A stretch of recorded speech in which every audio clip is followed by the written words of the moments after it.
지문인 등기 관련 지문입니다. 사실 등기는 제가 앞으로 나올 거라 생각해서 많이 가르쳤던 건데 학평에서 나와서 좀 아쉽기는 하네요. 자, 문제를 먼저 봐보면 등기와 관련되고 권리와 관련된 것 같아요. 등기인 것 같죠, 주제는. 이거는 문단마다 누적하면서 읽으면 될 것 같고요. 11번 기억에 대한 예. 기억이 뭐냐면 아파트 매매네요. 부동산 매매죠. 매수인과 매도인 사이에 이루어지는 일들에 대한 이야기인 것 같아요. 아파트 매매할 때 이루어지는 절차나 뭐 행위들을 여기다 하나씩 적용하면 될 것 같습니다. 12번은 등기네요. 뭔 주의도 있고 등기와 관련돼서 서술이 나오면 여기다가 하나씩 적용하면서 읽으면 될 것 같습니다. 이거 A는 단어 문제네요. 이루어지다 여기 있네요. 거래가 이루어지다니까 어떤 사건, 어떤 행위가 발생하다. 그래서 발생해서 끝나다, 끝맺음을 하다 이런 의미인 것 같죠. 자, 1번이네요. 나머지는 구성하다, 구성하다.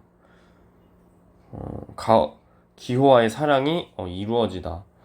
비슷한 것 같긴 한데 이런 어떤 법적 사건이냐 아니면 정서적 사건이냐의 차이가 명백하게 있네요.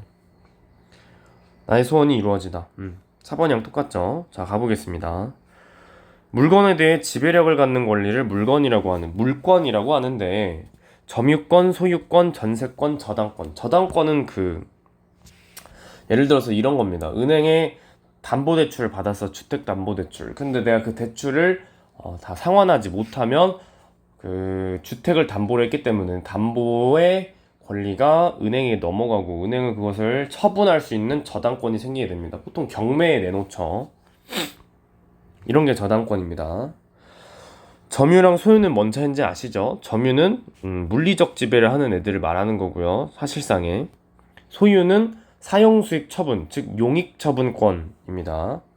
물건 중에서도 부동산은 일반적으로 동산보다 값비싸기 때문에 우리 이전 지문에서 배운 거 써먹읍시다. 공시를 뭐를 가지고 하냐면 등기 가지고 하는 게 부동산이죠. 등록이 자동차나 비행기 같은 고가의 동산이고요.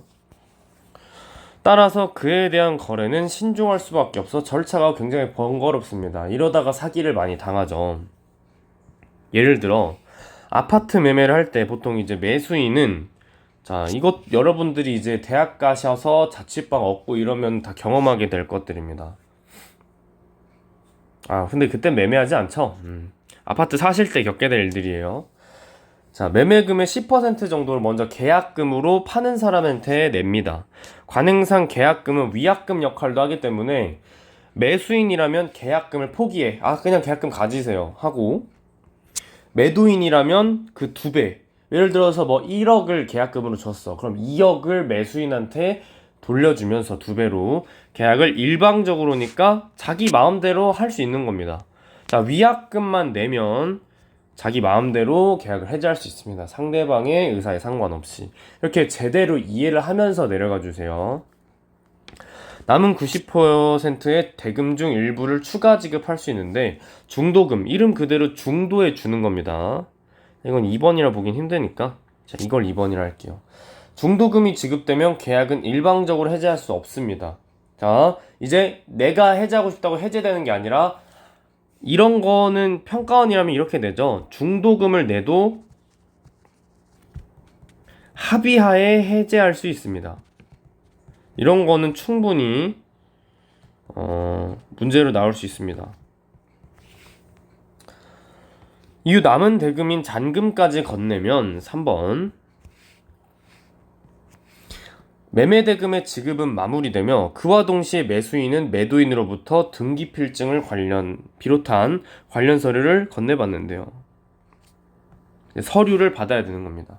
이로써 매매계약은 완료되었다고 볼 수 있고 마지막 절차가 등기를 해야 하는 거네요. 그쵸? 그냥 아파트 매매에 대한 거 배웠으니까 한 번씩 적용해 봅시다. 1번 아직 잘 모르겠고요. 2번도 아직 안 나왔고요. 등기는 아직 안 나왔죠. 등기를 계속 묻네요. 방금 나왔죠. 매매대금 완납. 3번 잔금을 치렀을 때 등기 필증을 비롯한 서류들을 줘야 합니다. 맞죠? 매수인은 중도금을 지급하기 전, 그러니까 이건 계약금만 줬을 때죠. 계약금 시에는 돈이 없어도 일방적 해지가 가능하다고 방금 하고 왔습니다. 다만 위약금을 포기해야죠. 계약금이 위약금입니다. 여기서는. 자, 이제 등기 가보겠습니다. 부동산에 관한 권리관계의 정보는 법률에 따라 등기부에 기재되는데, 그렇죠. 우리나라 민법에서는 뭐 민법인지 뭔지 모르겠지만 등기부 등기를 통해서 기록해야 합니다. 당사자의 신청에 따라 등기부에 기재하는 절차 또는 그 기재 자체도 등기라고 한대요. 부동산 물건에 관한 사항. 부동산 물건, 여기서 매매니까 소유권이죠. 자, 여기서 한번 이렇게 연결해주고 왔어야 됐습니다. 물건? 내가 아까 물건이라고 하는 것을 배웠는데 물건에 뭐가 있었지? 일단 부동산의 지배력, 그러니까 아파트 매매니까 아파트의 지배력을 갖고 그중 여기서 매매니까 소유권이구나. 이러한 등기는요, 우리도 가서 뜯어볼 수 있습니다. 떼서 볼 수 있어요. 사회 일반에 공개합니다. 그러면 옆집 뭐 순이 아줌마도 볼 수가 있는 거군요. 등기부의 편성은 소유자가 아니라 부동산이 중심입니다. 그래? 부동산을 중심 축으로 해서 거기에 곁가지로 소유자도 기록을 하는 거겠죠. 한 물건에 대하여는 한 개의 등기 기록만 든대요. 그러니까 원물건 원등기 1대1 등기 기록이라는 겁니다. 원칙적으로 한 물건에서 그 일부나 구성 부분, 뭐 예를 들어서 집이 있는데 화장실만 소유해, 그런 거 안 된다, 이런 거죠. 몇 개의 물건을 포괄, 왜냐면 아까 원물건 원등기라며, 그러니까 소유권도 원물건 원소유권인 겁니다. 이해되시죠? 1대1 소유권. 자, 이런 식으로 자신의 이해로 조금 더 번역해서 읽는 걸 추천드려요. 예로 든 아파트의 경우를 살펴보면 아파트에 관해서 하나의 등기부, 왜? 원물건이니까 하나의 물건, 하나의 등기. 등기부의 표제부에는 아파트 주소, 뭐 어디 길, 어디 번호, 그죠? 그리고 건물 상태와 같은 표시사항, 표제부니까 표시사항이 있겠고, 갑구에는 소유권의 성립이나 변동, 뭐 소유권이 바뀌었죠. 지금 매매했으니까. 전세권, 저당권과 같이 소유권이 아닌 물건들이 설정되어 있다면 이건 을구, 뭐 예를 들어서 은행한테 뭐 담보대출 잡혀있다, 저당권자가 누가 될 거다, 이런 거 을구에 있겠네요. 그럼 여기까지 매매한 거 적용해 볼게요. 안 나오네요. 자, 등기. 2번, 등기는 물건에 관한, 아직 모르겠고요. 물건에 관한 사항을 공시하는 건 이미 우리가 점유 지문에서 배웠죠. 점유소유. 간접 점유를 인도하는 지문. 선의취득. 거래 안전. 사실 이것도 여기서 배우지 않았나요? 거래 안전에만 치중하는 게 이제 점유 인도를 공시하는 거였잖아. 그럼 이거는 아직 잘 모르겠어요. 거래 안전 아예 안 확보하는 건가, 등기가? 그건 아니겠죠, 설마. 네, 그래도 봐야 될 것 같고. 3번. 새롭게 발생한 등기 원인. 뭐 안 나왔고. 뭐 나온 게 없어. 여기까지 할 수 있는 게 없네. 여기까지 해보겠습니다. 그러면 소유권과 같은 물건은 물건의 정의가 물건에 대한 지배력을 갖는 권리잖아요. 답 1번이네요. 1번. 점유권, 소유권. 소유권은 갑구였죠. 방금 하고 온 거 나왔네요. 자, 점유권은 을구가 많습니다. 등기부의 편성은 진정한 권리관계를 반영할 수 있도록 부동산이 중심이 돼서 곁가지가 소유자 뭐 이런 거였죠. 등기부는 관련된 당사자만 신청을 확인할 수 있는 게 아니라 옆집 순이 아줌마도 확인할 수 있습니다. 공개돼 있죠.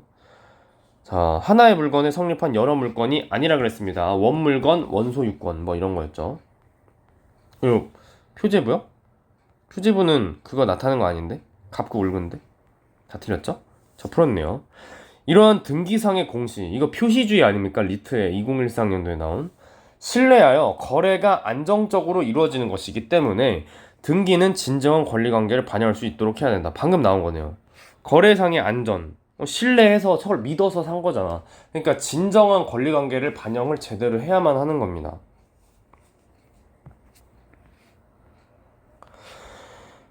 매매를 통해 소유권자가 바뀌는 것과 같이 새롭게 발생한 등기 원인, 이건 이제 매매해서죠. 그게 기입등기래요. 기입등기, 새롭게 발생한 등기 원인. 소유권 이전, 뭔 저당권을 설정해, 이런 거. 또 완료된 등기가 신청상의 착오로 내가 실수한 거야. 그래서 실체적 법률 관계와 불일치한다는 게 확인되면 바로잡기 위해서 등기를 신청할 수도 있대요. 이를 경정등기란대요. 경정등기에서는 부동산이나 등기 명의인의 표시를 경정하는 사람을 잘못 입력한 거야. 그죠? 부동산이 잘못 입력된 거야. 저당권 설정 등기를 전세권 설정 등기로 경정. 잘못한 거야. 그래서 권리 자체를 경정하는 등기가 있을 수 있다. 표시를 경정할 수도 있고, 그리고 권리 자체를 경정할 수도 있다. 적용해 볼게요.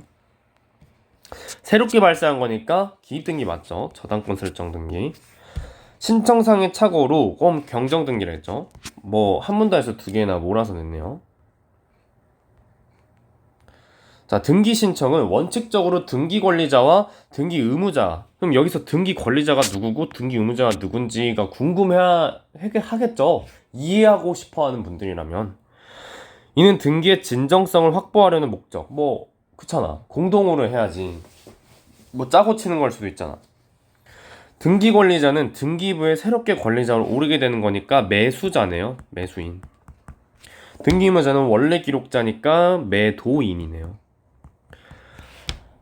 아파트 매매 계약에 따른 등기도 매수인과 매도인이 공동으로 신청해야 합니다. 흔히 매수인이 이제 사는 사람이 등기를 신청한다는 것으로 아는 사람들이 많은데 실은 매수인이 매도인의 등기 신청을 위임받아서 함께, 그러니까 둘 다 공동으로 한 건 맞는데 얘가 위임받은 겁니다. 등기 행위를. 그게 일반적이라서 그렇게 보이는 거래요. 매수인은 등기 신청 위임받는 경우가 일반적이라 그랬고, 매수인은 등기 권리자죠. 방금 읽은 거잖아. 등기 권리자가 새로운 권리자, 매수인이잖아. 답 2번이네요. 매수인이 매매를 원인으로 등기 명의인 변경을 위해 신청하려는 등기는 여기서 하고 왔잖아. 매매, 소유권 변경이죠. 그러니까 새롭게 발생한 원인이니까 기입등기가 맞습니다. 거의 다 풀었네요. 등기의 효력을 정하는 것과 관련하여 다음에 두 가지 원칙이 거론됩니다. 공시를 갖추지 않았어. 이게 등기 안 했다는 소리죠. 위에서 공시는 등기밖에 없잖아요. 부동산에서는. 제3자와의 관계에서는 물론 당사자 사이에서도 물권 변동. 그러니까 여기서는 아파트 매매니까 소유권 이전이 무효라는 거죠. 그게 성립 요건주의래요. 그러니까 공시 안 하면 소유권도 이전 안 시켜줄 거야. 근데 반면에 계약이 완료되면, 즉 등기를 하지 않아도 인 거죠. 계약만 했어. 계약만 완료되면 소유권 이전은 유효하대요. 아파트 매매니까 여기서는 예시가 그걸 상정하고, 다만 공시를 갖추지 않았을 때는 3자한테는 안 되네. 3자한테 전세 내주고 저당권 잡고 소유권 이전하는 매매 계약하고 이런 건 안 되는 게 대항 요건주의래요. 우리 법은 뭐냐? 등기부에 명의가 기재됐을 때, 이게 등기죠. 등기했을 때 소유권을 취득하니까 등기해야 소유권을 얻은 거예요. 그럼 등기를 안 하면 소유권이 없는 거죠. 등기를 안 하면 소유권이 없는 거니까 우리 법제는 성립요건주의네요. 자, 이름 성립요건주의 맞나요? 맞네요. 우리 법제는 성립요건주의입니다. 대항요건주의는 계약만 하면 등기 안 해도 소유권 이전되는 거죠. 등기가 소유권 변동을 일으키는 요건은 아닙니다.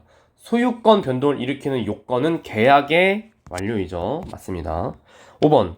성립요건주의를 채택했는지 적용하길 바란 거예요. 5번 선지 보이죠? 그러니까 그대로 안 써있지만 이것의 의미를 해석했을 때 앞에서 나온 것 중 무엇이냐를 해석하길 바란 겁니다. 이렇게 응용하고 이해할 줄 알아야 요즘 독서는 좀 쉽게 풀 수 있습니다. 계약의 완료로 소유권 취득이 안 됩니다. 등기를 해야 되죠. 그래서 답은 5번이 됩니다. 그래서 두 번째 지문인 등기 관련 지문 끝내보았습니다.